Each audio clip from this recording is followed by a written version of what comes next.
Hello students, welcome to Ankit's classroom. तो कैसे हैं आप सभी लोग? उम्मीद करता हूँ आप सब अपने क्लास 9th को अच्छे से पढ़ रहे होंगे, सारे क्लासेस अटेंड कर रहे होंगे।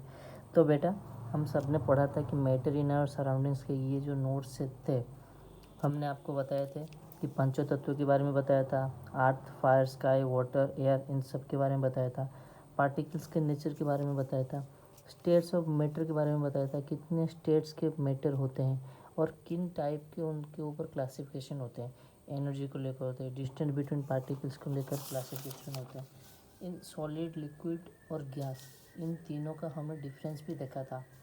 इन सब चीज़ों के साथ प्लाज्मा और बोस आइंस्टाइन कंडेंसेशन, इसके बारे में हमने पढ़ा था। तो नेक्स्ट क्लास में हमने बोला था कि हम जो बोलेंगे, जो क्लासेस होंगी आपके, वो होंगी पार्टिकल्स के नेचर के ऊपर होगी। मतलब पार्टिकल के नेचर की मतलब जो microscopic properties of solid, liquid and gas है, उसके ऊपर होगी। तो वीडियो से बढ़ने से पहले इस वीडियो को लाइक कर दीजिए और सेशन को लाइक करिए, हमारे चैनल को सब्सक्राइब कर लीजिए। लेटेस्ट सारे अपडेट्स आपके स्टडी रिलेटेड चैनल पर रोज़ आएंगे। तो बेटा, इसको हम साइड में करते हैं। इस वाले नोट को जो है फ़ोटो मैंने अपने व्हाट्सएप चैनल के ऊपर डाल रखे हैं, आप जाके वहाँ पर भी देख सकते हो। तो बेटा, माइक्रोस्कोपिक एक्सप्लेनेशन ऑफ प्रॉपर्टीज़, इसके बारे में आज हम बात करेंगे। तो ये जो नोट्स है ये मैंने आपके लिए ही स्पेशली डिज़ाइन किए, जो कि आपकी पढ़ाई के लिए बेटर होंगे। साथ साथ में आपको मैं समझाता चलूँ, इसके और जो पॉइंट्स है इसको मैं एक और पेपर में समझाता जाऊँगा। तो बेटा, ये लिखा है कि microscopic explanation of properties of solids. तो माइक्रोस्कोपिक एक्सप्लेनेशन क्या है? माइक्रोस्कोपिक प्रॉपर्टीज, एक जो टीनी पार्टिकल्स होते हैं, एक सॉलिड जो है कुछ ना कुछ पार्टिकल्स नेचर के लेके बना होगा, छोटे छोटे पार्टिकल्स को लेके एक बड़ा सा सॉलिड बना होगा। सॉलिड शेप, डेफिनेट शेप, इस जो सॉलिड है इसका एक डेफिनेट शेप है, इसका एक प्रॉपर शेप है, इसका एक प्रॉपर शेप है। Just because its particles are locked into place, the particles are locked in the place। उस शेप के अंदर पार्टिकल सारे ही लॉक्ड है, लॉक्ड पार्टिकल्स। समझ में आ रहा है? लॉक्ड पार्टिकल्स, क्योंकि डेफिनेट शेप है एंड वॉल्यूम, डेफिनेट वॉल्यूम भी है, इसका एक डेफिनेट वॉल्यूम भी है, because particles locked into space. Solids do not follow easily because particles can not move slide past one another. देखो, एक सॉलिड है, इसके पार्टिकल को हम अंदर से निकाल नहीं सकते, इसलिए रिजिड है। रिजिड मतलब बहुत स्ट्रॉन्ग है। रिजिड मीन्स स्ट्रॉन्ग, जिसके जो पार्टिकल्स को है हम अलग नहीं कर सकते, सेपरेट नहीं कर सकते, नेवर सेपरेट। इस चीज़ को आपको समझना चाहिए। नोट्स से मैं आपको समझा रहा हूँ, समझिएगा बेटा। इसको पॉज करके इन सारे पॉइंट्स को लिख लीजिएगा आप, क्योंकि बहुत ही इंपॉर्टेंट चीज़ है माइक्रोस्कोपिक एक्सप्लेनेशन ऑफ सॉलिड्स। ये बहुत ही इंपॉर्टेंट चीज़ है।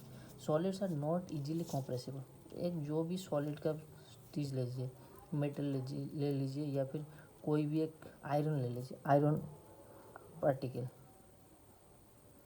आयरन पार्टिकल ईजिली कॉम्प्रेस हम नहीं कर सकते। उसके ऊपर फोर्स लगाएंगे ना, वो हम कभी भी उसको कॉम्प्रेस नहीं कर सकते, because it's a definite shape and the particles are not separated. Separate नहीं कर सकते पार्टिकल को, इसीलिए हम इस सॉलिड को इजीली कॉम्प्रेस नहीं कर सकते, because little free space between particles. जो भी पार्टिकल्स है, ये एक पार्टिकल बहुत ही कम स्पेस है, पार्टिकल्स के अंदर बहुत कम स्पेस है। समझिए बेटा कि ये एक सॉलिड है, छोटे छोटे पार्टिकल से बना है ना भाई ये चीज़। देखो, मतलब ये जो पार्टिकल, छोटे छोटे पार्टिकल है, इनके भीतर का डिस्टेंस देखो, बहुत ही मिनिमल डिस्टेंस, बहुत ही मिनिमल डिस्टेंस, जिसके कारण इसको इजीली कॉम्प्रेस नहीं कर सकते। Not easily compress. तो ये वाला जो microscopic explanation of properties of solids, इसका मैंने एक छोटा सा समझा दिया आपको अच्छे से समझ में आया होगा। लेकिन उसी तरह microscopic explanation of properties of liquids के बारे में भी यहाँ पर लिखा है। तो बेटा देखिए, liquids are not easily compressible and have a definite volume because there is a little free space between the particles. Little free space होता है, जैसे मैंने बोला कि सॉलिड के अंदर बिल्कुल भी स्पेस नहीं होता पार्टिकल के अंदर, वैसे ही लिक्विड के अंदर थोड़ा थोड़ा स्पेस होता है, पार्टिकल के अंदर थोड़ा थोड़ा स्पेस होता है। They are not easily compressible, ये भी नॉट कंप्रेसिबल है। डेफिनेट वॉल्यूम है, definite volume because there is a little free space between particles. जो भी लिक्विड है उसके अंदर थोड़ा सा स्पेस है, थोड़ा स्पेस है। Liquids have an indefinite shape because the particles can not slide past one another. Definite shape की वजह से पास्ट वन अनदर हो जाएगा। देखो बेटा, आपका व्हाट्सएप चैनल का लिंक जो है अंकित क्लासरूम है, चैनल व्हाट्सएप पे जाके अंकित क्लासरूम का चैनल सर्च करेंगे तो आपको डिटेल सब चीज़ें वहाँ पर मिल जाएगा। सारे नोट्स वहाँ पर डेली अपलोड होते हैं। तो ये बात है। तो उसी तरीके का मैं समझा रहा हूँ आपको कि माइक्रोस्कोपिक प्रॉपर्टीज ऑफ गैसेस, तीनों चीज़ों के बारे में बताया गया है कि गैस का क्या है। गैस का स्ट्रक्चर देखा गया तो पार्टिकल्स जो होते हैं ना वो बहुत ही रेगुलर डिस्टेंस में होते हैं, मतलब बहुत ज़्यादा डिस्टेंस है, बहुत ज़्यादा स्पेस है एक पार्टिकल से दूसरे पार्टिकल के अंदर। तो ये देख सकते gases are easily compressible because there is a great deal of free space between particle. Free space लिखा है ना पार्टिकल्स के अंदर। अगर छोटा सा मैं यहाँ पर एग्जांपल दूँ तो पार्टिकल के अंदर बहुत ही ज़्यादा स्पेस है, बहुत ज़्यादा स्पेस है पार्टिकल्स के अंदर। इस चीज़ को अलग gases have an indefinite shape and indefinite volume because the particles can move past one another.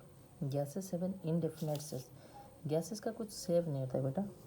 अगर मैं इसको सिलेंडर के अंदर रख दूँ तो वो सिलेंडर का शेप ले लेगा, या फिर एक बलून के अंदर रख दूँ, बलून के अंदर रखूँ तो बलून शेप्स वो कैरी कर लेगा गैसेस बलून का शेप ले लेगा। इसीलिए हम जो एलपीजी गैसेस जो सिलेंडर घर पे यूज करते हैं वो कंप्रेस करके आते हैं, क्योंकि गैसेस का जो मॉलिक्यूल से वो ज़्यादा स्पेस लेता है तो उसको हम कंप्रेस कर सकते हैं लिक्विड के फॉर्म पर गैस को। वो बात हम आगे जाके पढ़ेंगे। लेकिन वही लिखा है gases flow very easily because the particles randomly move from one another past move one another. एक से दूसरे तक रेंडमली मूव करता है गैसेस का पार्टिकल्स। पता ही चल जाता है गैस अगर कहीं पर फ्लो हो रहा है तो उसके ऊपर जो धुआं उठता है, जो फायर का स्मोक होता है, वो कहीं यहाँ पर अगर जल रहा है, इस पॉइंट पर अगर बर्न हो रहा है तो यहाँ पर भी वो ट्रैवल करके आ जाएगा। तो ये बात हमें रेगुलर एग्जाम्पल से पता है। प्लाज्मा का स्टेट बताया गया। माइक्रोस्कोपिक एक्सप्लेनेशन ऑफ प्लाज्मा और properties of plasma. Plasma has an indefinite shape and indefinite volume because particles can move past one another। ये बात ठीक है, क्योंकि प्लाज्मा का इनडेफिनेट शेप नहीं है बिल्कुल इसका, ये बात समझिए। तो plasma are easily compressible. Plasma का इंडेफिनेट शेप है, इंडेफिनेट वॉल्यूम है, इसको कंप्रेस किया जा सकता है। There is a great deal of free space between particles. Particles के अंदर फ्री स्पेस होता है। प्लाज्मा पार्टिकल्स इसके अंदर ये जो है ये फ्री स्पेस है, इसके अंदर भी फ्री स्पेस होता है। तो ये बात है कि plasma easily compressible because there is a great deal of free space between particles.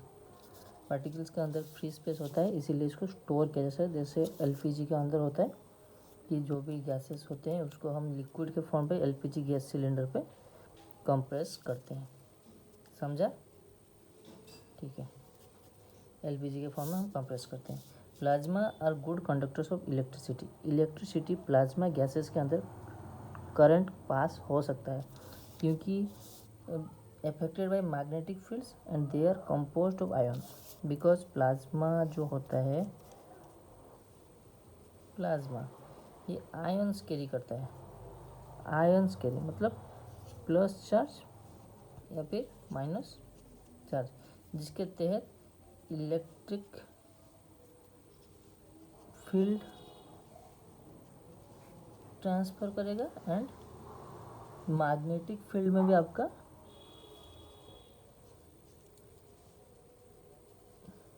Transfer होगा। तो ये बातें समझ में आ गई कि प्लाज्मा का आयन्स रहता है और प्लाज्मा कंप्रेसिबल होता है, इजीली कंप्रेसिबल और great deal of free space between particles. Particles के अंदर फ्री स्पेस होता है, इसलिए हम इसको कंप्रेस कर सकते हैं। प्लाज्मा इलेक्ट्रिसिटी कंडक्ट कर सकता है। इलेक्ट्रिसिटी प्लाज्मा गैसेस के अंदर ट्रांसफर होता है because they are composed of ions plus charge and minus charge. इसके कारण प्लाज्मा के अंदर इलेक्ट्रिसिटी ट्रांसफर हो सकता है।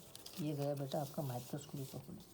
और properties of Bose Einstein condensation. Bose Einstein condensation less energetic than solids. These are less energetic than solid से ये चार्जेस जो होते हैं लेस होते हैं एंड वेरी लो टेम्परेचर जो होगा सेल्सियस या फिर केल्विन आपका जो भी होगा हम आगे जाके पढ़ेंगे इसकी सेल्सियस को कैसे कन्वर्ट करना है केल्विन में, केल्विन को कैसे कन्वर्ट करना है सेल्सियस में, ये जाके हम आगे जाके पढ़ने वाले हैं। लेकिन यहाँ पर particles are literally indistinguishable between they are very locked. Bose Einstein condensation, जो बोस होते हैं, बोस और आइंस्टाइन तो साइंटिस्ट 1995 में इस टेस्ट का जो होता है वो एक्सपेरिमेंट को कंप्लीट करते हैं। B C show super fluidity because particles can flow without friction. Particles होते हैं विदाउट फ्रिक्शन से ट्रांसफर होते हैं। बेटा फ्रिक्शन समझना पड़ेगा, फ्रिक्शन क्या होता है। अगर हम एक रास्ते पे खड़े हैं तो हमारा पैर आगे बढ़ रहा है, इसका कारण है, अगर रोड के ऊपर आगे बढ़ रहा है, इसका जो फोर्स यहाँ पर लगता है वो फ्रिक्शन लगता है। फ्रिक्शन मतलब घिस कर जाता है, घिसने का जो शक्ति आता है वो होता है फ्रिक्शन। तो इस चीज़ के साथ हमने पढ़ लिया कि माइक्रोस्कोपिक प्रॉपर्टीज ऑफ सॉलिड्स हमने कंप्लीट किया, माइक्रोस्कोपिक प्रॉपर्टीज ऑफ लिक्विड्स हमने कंप्लीट किया, माइक्रोस्कोपिक प्रॉपर्टीज ऑफ गैसेस हमने कंप्लीट किया। तो इन सब चीज़ों का बेटा आपको एक प्रॉपर नोट बनाना है। इन सब चीज़ों को एग्जैक्टली आपको नोट्स बुक्स में लिखना है। नोट्स बुक्स में लिखना है, मैं बार बार बता रहा हूँ, नोट्स बुक में लिखना है। तो माइक्रोस्कोपिक प्लाज्मा, इसको भी हमने देखा, ये बात को भी, इसको भी पॉज करके आपको अच्छे से लिखना है अपने नोट्स बुक के अंदर। और microscopic properties of Bose Einstein condensation. तो नेक्स्ट क्लास के लिए आपका टास्क ये है कि हम जब तक इंटरचेंज इन मैटर का वीडियो लाएं, आप इस क्लास को कम्प्लीटली स्टडी करें और उसके बारे में जो भी क्वेश्चन है आप मुझे कमेंट सेक्शन में ज़रूर पूछ सकते हैं, मैं उसका जवाब ज़रूर दूंगा। इस वीडियो को लाइक कर देना, हमारे चैनल को सब्सक्राइब कर देना। लेटेस्ट वीडियो जल्दी ही आने वाले हैं इस चैनल के ऊपर। और नेक्स्ट क्लास में interchange in matter, fusion, vaporisation, pressure और टेम्परेचर, केल्विन, सेल्सियस, इन सब चीज़ों के बारे में हम डिटेल में पढ़ाई करेंगे। तो तब तक के लिए शुक्रिया। और जाने से पहले एक चीज़ कर देना, लाइक कर देना एंड सब्सक्राइब कर देना चैनल को। Thank you.